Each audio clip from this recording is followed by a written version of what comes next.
So before I forget to go and talk about any of this, I've taken lots of photos, but I haven't taken any video of it.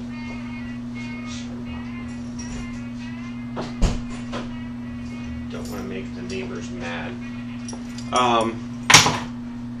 Essentially what this is going to do is test inertia values on motorcycle wheels.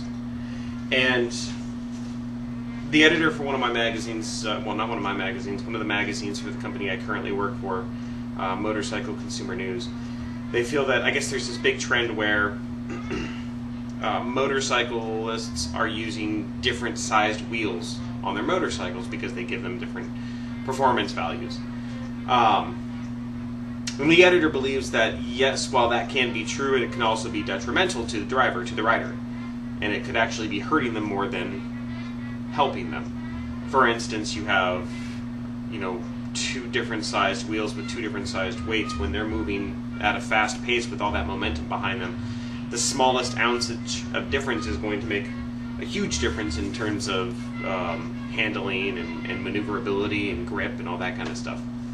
So apparently in the industry nobody is testing these values on motorcycle wheels, and that's what he wants to do. Well, he has a friend who has already written up the equations and can work on it. The editor asked me to build the contraption to provide the given values that they want, the variables, the time. So what we do is we place, here it's just a steel structure, and I'll try to get a little bit better view with the camera, but essentially I'll put the wheel up here as well so you can kind of see it in motion. It's not finished, but you would place a wheel here. There's an axle that runs across the two of these, and it runs on balancing bearings from a balancer for motorcycle wheels. And on the outside here, attached to that same axle, is a 100mm wheel, essentially, is what the editor had made by on a CNC machine, I think. Anyway, the idea is to wrap a very fine piece of wire around here, around this 100mm. So there's 3 full revolutions of wire around it. And at the end, I don't have it, and I hope I haven't lost it, is a weight. And I don't know how much that weight weighs. He has those given values. Up here we have a solenoid, which is essentially like a brake. Over here we just have just a regular big old 24-volt relay and a stopwatch. Down at the bottom we have 2 normally open switches. It's been so long since I've actually worked on this thing that I almost forget what's on here. But I have some pictures of when this whole setup was actually on a wood structure, and the wood structure was just bad. And I had a little downtime at work one day and repurposed these bars from a shelving structure and made this stand for it, so it's a lot sturdier. Right now it's on wheels because transporting it home, I haven't welded the bottoms yet, and they kind of came apart, so I have to repair those before so I can have it on nice level ground. But the idea is to set the wheel, and here you have 3 revolutions of wire with a weight hanging here from point A.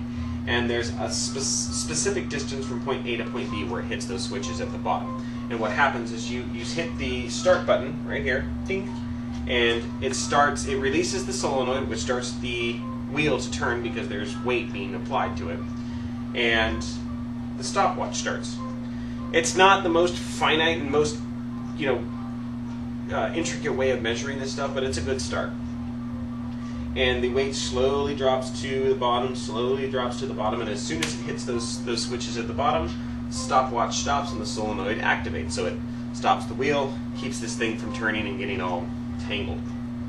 The reset procedure is just to literally turn this thing so that the wire wraps around it. That's all they want, really, though. It's something very, very simple. It's almost taking 2 years to make this thing because my job sucks. And number one, it's one thing that they won't let me work on there, even though it's for one of the magazines. Also, I don't have a lot of time to actually work on it. I'm a one-man team, and there's only so much one guy can do. Anyway, there's some things that I need to fix on here. Number one, I need to check the wiring, because in transporting it from the wooden structure to the steel structure, I fear that something got messed up. So I want to go and redo it. I also want to make it look a lot cleaner than it is, because I didn't wire it for this structure. Also, I need to add the wire with the weight. I need to move the switches because it's not hanging straight down. It's the switches are not lined, or the switch plate, I should say. I made a switch plate. Let me see if I can show you this a little bit closer. Let's see here. So down at the bottom there's a switch plate. All right. Get a good view of my cleaner. Right on. Yeah, I'm not gonna be able to zoom in on it. But basically, this is my power right here. But basically, it's just a switch plate on springs to activate these switches down here. All right. Well, it's gonna take some work. Oh, it was up here, right? It's gonna take some work. It's gonna take some time, but I need to get it done because hopefully I'm gonna be leaving this company soon, and I want this to be credited in the magazine when they actually finish it. So, all right.